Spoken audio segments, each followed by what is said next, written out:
I went to work as a mechanic right after I got thrown out of high school. I was 16.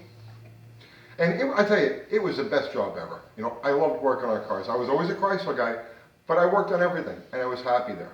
And my favorite things to work on were straight six Chevys, Fords, and AMCs.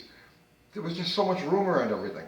You can get in there, you could see everything. There wasn't anything you could do on one of those cars in like, you know, you could pull the motor out, rebuild it, put it back in a day, you know, and it was simple. My favorite of them all was a 69 AMC, a Rambler the customer used to bring in. And this was a straight six car. And the thing I remembered the most about that thing was that when you opened the hood and you looked at the engine, all you saw was this narrow sliver of engine and the ground, like there was nothing there. This was automotive perfection to me. As time went on, the 70s, the 80s, into the 90s, things got more complicated and packed in, and they stopped painting engines colors, you know. Everything became black, flat black, and like, you know, after a while I got to the point, you open the hood and you didn't even know what you were working on. I started to lose interest in fixing cars. And I tell you, it clicked one day. I was working on a Ford Explorer, and I'd open the, open the hood on this thing, and I had to do a timing chain job on it because it's a nightmare. And I lost the will to work on it. Like, I just didn't want to be under that hood, you know? And then it clicked, it dawned on me, and it was because it's not a happy place. It's not a happy fucking place. You don't want to be there. It's all cramped and dirty and black, right? So he says, you know what?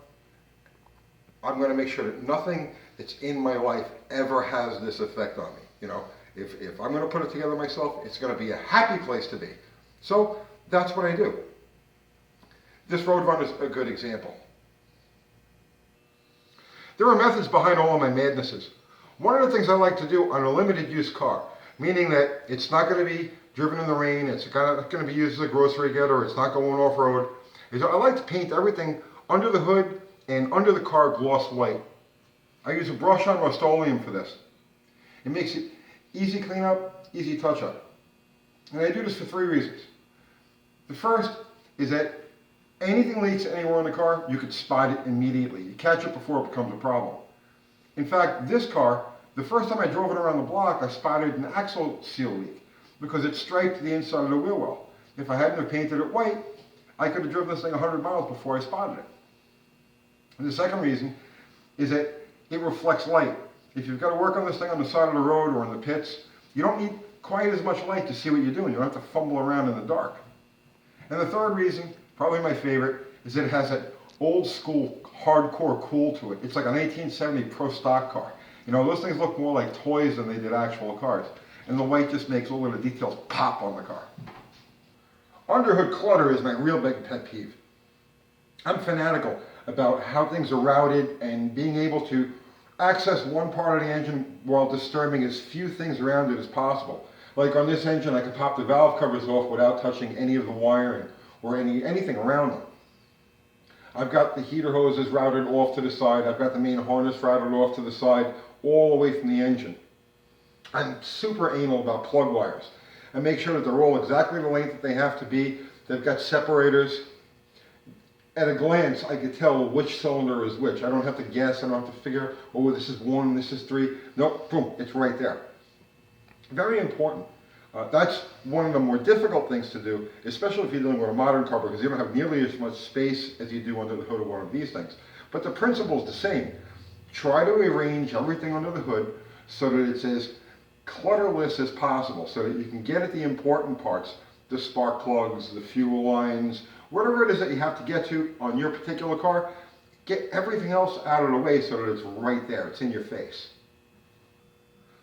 The last thing is probably the most important to me. It's psychological.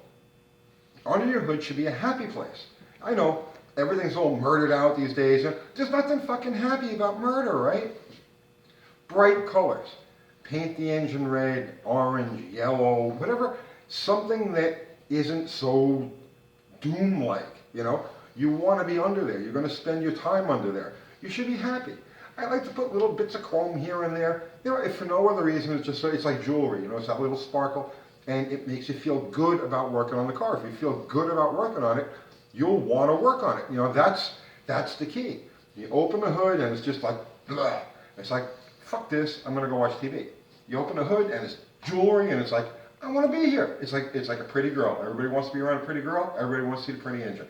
You want to see the pretty engine. You want to work on the pretty engine. Simple things, you know, and quirky things, but they work for me. They'll probably work for you too.